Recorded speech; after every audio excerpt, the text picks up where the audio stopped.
Bien, señores, cuando hablamos de la política exterior,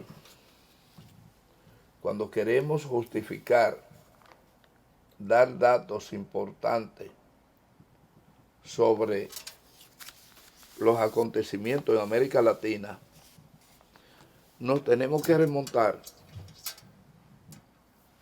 a una serie de acontecimientos que de una u otra forma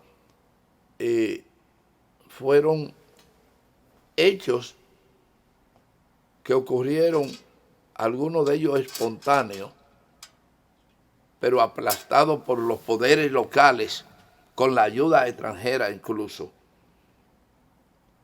que permitió la instalación de una serie de dictaduras y tiranías en América Latina.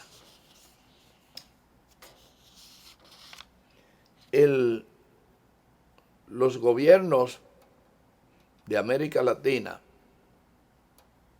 partiendo del siglo XX, del inicio del siglo XX,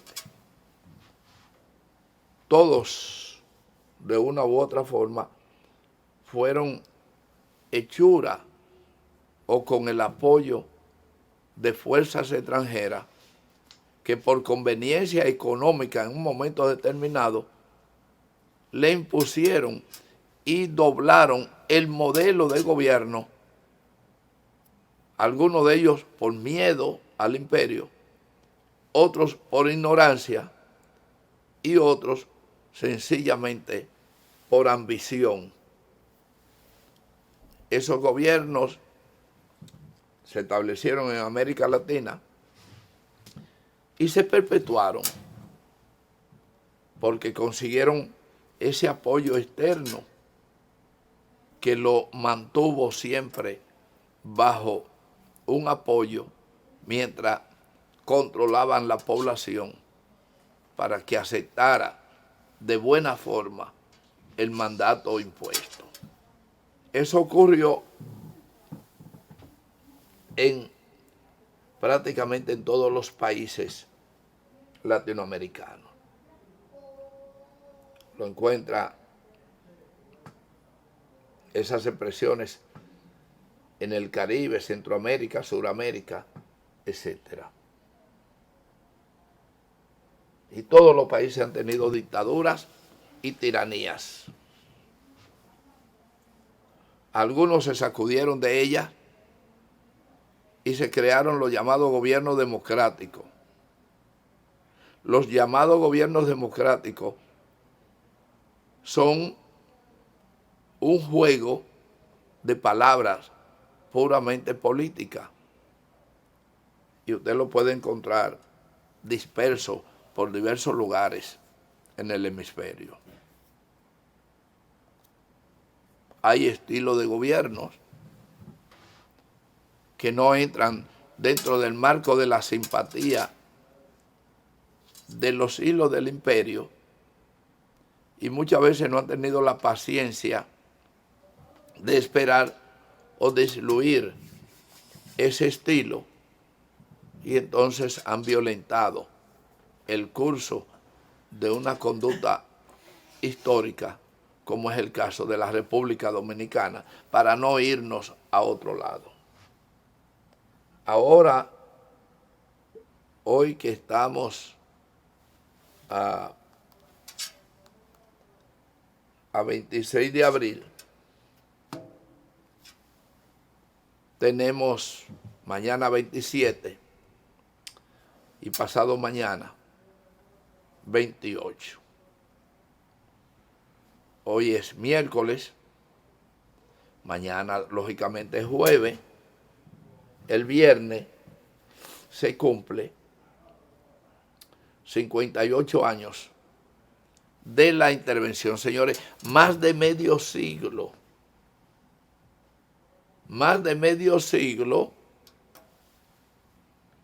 de una intervención militar contra un país que se rebeló contra un sistema de gobierno y que le costó bien cara. Esa rebelión le costó al pueblo dominicano un precio muy alto, porque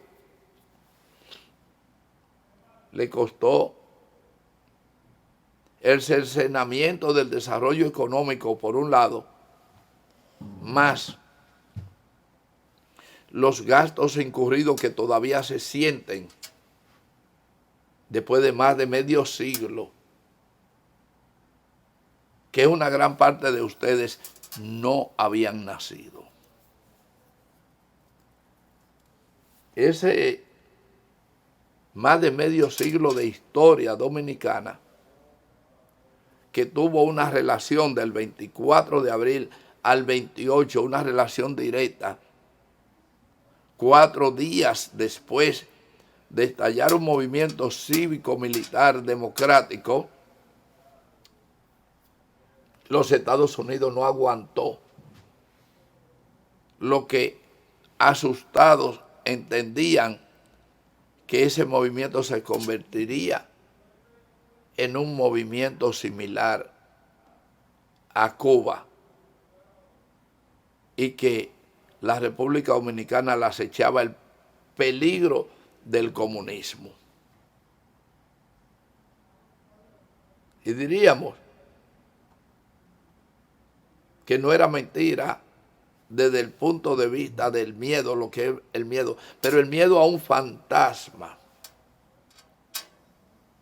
La República Dominicana no tenía, ni tiene aún hoy día, después de 58 años, estructura sociopolítica para implantar un régimen socialista.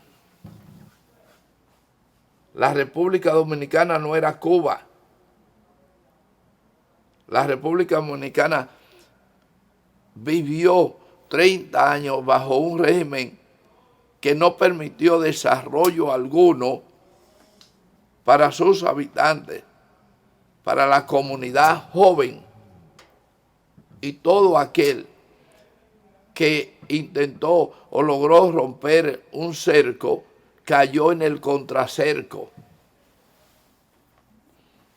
Y cayeron en el contracerco ya lacerados. Pero aquí no se hablaba de política comunista ni socialista, salvo pequeños grupos muy menudos que desde los años 40 balbucearon algunos conceptos del socialismo. No existía ningún real peligro para la intervención militar norteamericana de 1965. Peligro político. Pero un grupito de malos y perversos dominicanos que tenían el poder militar fundamentalmente, indujeron a esa intervención. Compraron y convencieron al imperio de la necesidad urgente de desembarcar en el país. Ese grupito de cobardes que no eran capaces de entender absolutamente que los movimientos sociales evolucionan y tienen que evolucionar. Y castraron esa evolución del pueblo dominicano. Eso se lo debemos a un grupito de militares perversos y civiles como el señor Ángel Severo Cabral, Rolando H., militar, el perverso general de Ojalata, Inver Barrera, Enrique Pérez y Pérez, todo ese grupo de gente que a pesar de tener una escuela militar, eran incapaces de poder pensar a favor de la evolución humana, a favor del desarrollo evolutivo que demandaba ya la nación de la República Dominicana, e impidieron que hoy la República Dominicana, sumando otros factores, tuviera el desarrollo de Taiwán, Corea, Singapur, Malasia, etc. Y naturalmente encontraron el instrumento político idóneo del momento, que a pesar de alguna visión no tenía el valor suficiente para enfrentar a una corriente totalmente conservadora. Es decir, ese grupo militar, compuesto por algunos civiles, fueron los responsables de llevar a Balaguer a cometer una serie de atrocidades que le permitieron, por un lado, permanecer en el poder durante mucho tiempo y, por otro lado, destruir el carril del desarrollo basado en su política de continuidad. ¿Por qué? Porque el doctor Joaquín Balaguer, hijo directo de la intervención norteamericana, la cual se produce por el estallido del 24 de abril, no hubiera sido presidente jamás del país si no es consecuencia de ese conflicto político-militar que se origina el 24 de abril en la República Dominicana.